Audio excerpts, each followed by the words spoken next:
Good morning, everybody. Welcome to Chesterfield County. I'd like to open up that this is my second budget as a county administrator for the people of Chesterfield County. We'll be presenting this budget formally to the Board of Supervisors March 14th, this Wednesday.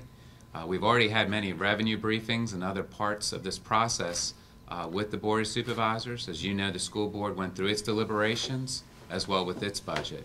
So again, we are lock and step right now with our school board as far as their proposed budget and adopted budget is fitting into what you have before you for this Wednesday. As part of the second budget, as part of the team that we have here, and Deputy County Administrator Matt Harris will address further some of the details of the budget. Again, I think it's an exercise where we're listening, we're learning, we're adapting, and we're trying to have a budget that's representative of the needs of the people and the will of the people. And again, we are also mindful that if the economy is doing well and the revenues are stronger, then at some point in time we have to say thank you to the people of Chesterfield County, and that thank you is with the 1 cent penny reduction of our tax rate. Again, we have many people in Chesterfield County on fixed incomes, many people who have other bills that they need to pay, other expenses that they're incurring, and for us to pay attention and learn and listen helps us deal with them as well. I think that we've tried to build a service-oriented budget. You're going to see us be more engaged with the people, more on the front lines. And again, there are many issues that we are facing in Chesterfield County as a government that we're not facing alone. We're facing it with the private sector, with the nonprofit sector, and there's certain things in this budget that you'll see from a service perspective that's putting us on the front lines side by side with the people, side by side with the elected officials, as again we discern the process before us. So with that said, I'd like for Matt Harris to talk through a little bit of the details and objectives of this budget and the process we're going to be going through. And then I think more importantly, we're here to answer any questions that you may have. Thank you very much. All right, I'll start off by just comment on something Dr. Case said. Just talk about the process in general. So where are we in the we're talking about fiscal year 2019 budget, which for Chesterfield County begins on July 1st of this year.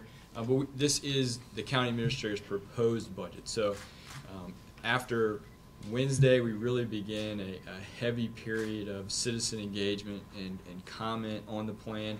But it is just that. It is a proposal. We are submitting this to the Board of Supervisors and the community for their review. So that starts similar to what we did in here format-wise on March 14th, this Wednesday beginning at 12 o'clock.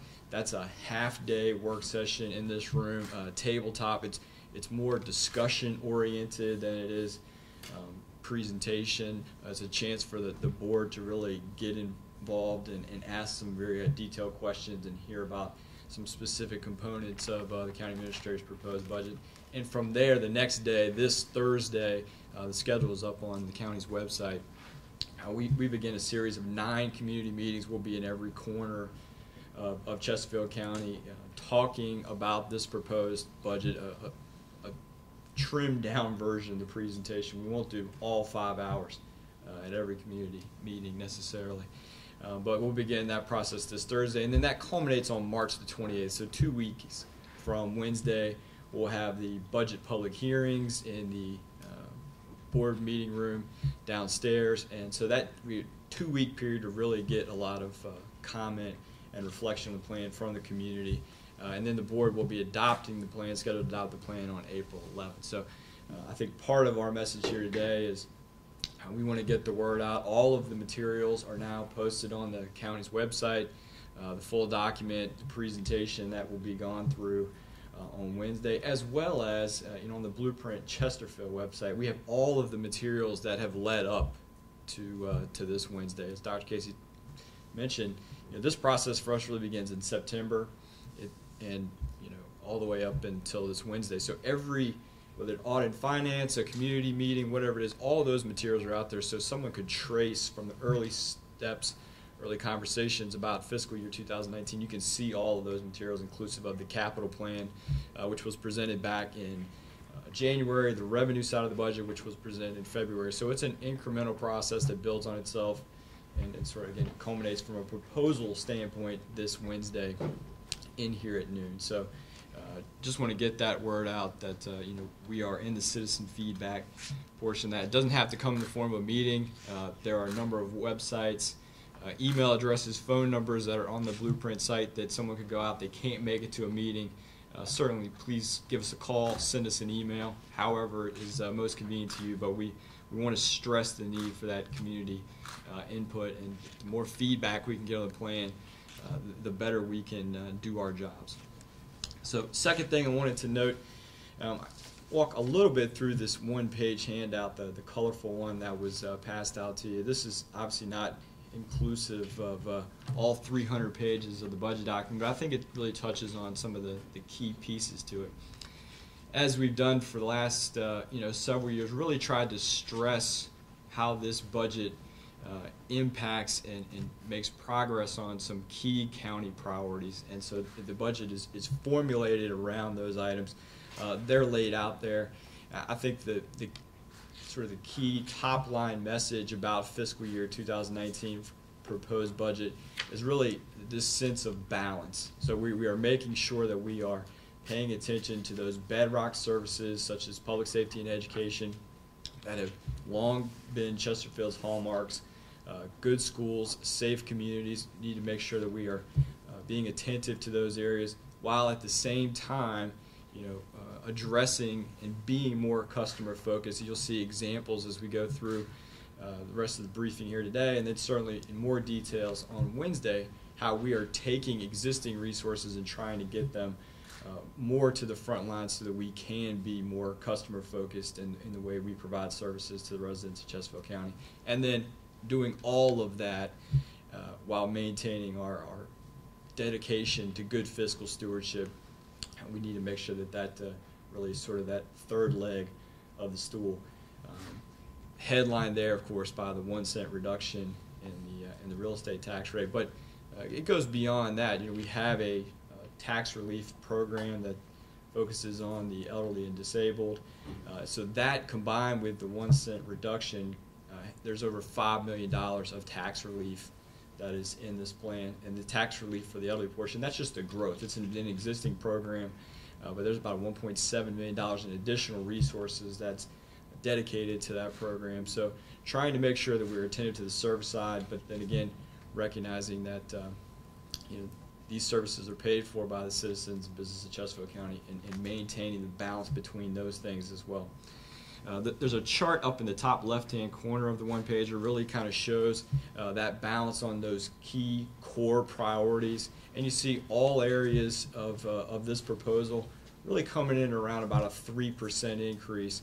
And that's not by accident. We wanted to make sure that we were being attentive to all of those key areas: public safety, education, and then of course there's been increased focus in recent years on taking care of the county's assets that we have in place. And major maintenance is how it's often described, but there's continues to be a strong focus in this plan on investing in the infrastructure that's already in the ground here in Chesterfield County, making sure that those assets are well maintained in all corners of the county. And then, sort of those quality of life items, parks and libraries also fall along with that 3% increase.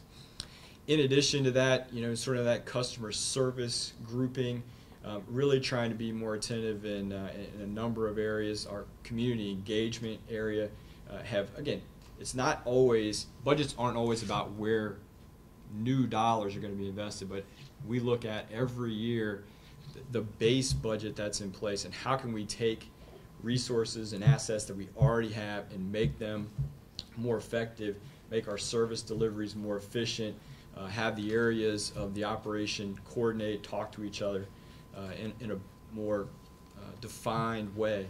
So there's a number of examples in here. Certainly in the community engagement piece, we've been able to concentrate some existing resources and some new dollars in those areas to make sure that we are being attentive to our customers. And that grouping includes things such as alternative transportation, our Access Chesterfield program. There's a healthy investment in that as part of this plan. Trying to marshal our volunteers we have through our Citizens Government Academy and other ways. We have a good bank of volunteer assets here in Chesterfield County. How can we get them more engaged and have them working to help us achieve our overall mission? That's a big piece. And then senior services. We recognize, and you'll see on Wednesday, an actual work session on the changing demographics in Chesterfield County, recognizing that the age wave, not anything that's unique to Chesterfield, but certainly is underway, and we need to make sure we are responding to that. It doesn't happen overnight. It doesn't happen as part of one budget, but we've been working on that over a number of successive plans. 19 certainly takes some additional steps there, and so we are putting more resources, whether it be on the funding the tax relief program or having some more support resources in place. This community center at Stonebridge, which will be opening here in the next several days, to have that dedicated resources for senior programming and recreation through the partnership with Richmond Volleyball Club. Certainly a great example that's fully funded in this plan. So that's the big focus on the certainly on the customer service piece. Existing infrastructure, and that's again continues to be. You've heard that really over the last 60 days that we've been talking about the budget piece. We have an 8% increase in our funding of general government assets and infrastructure that's on the ground today.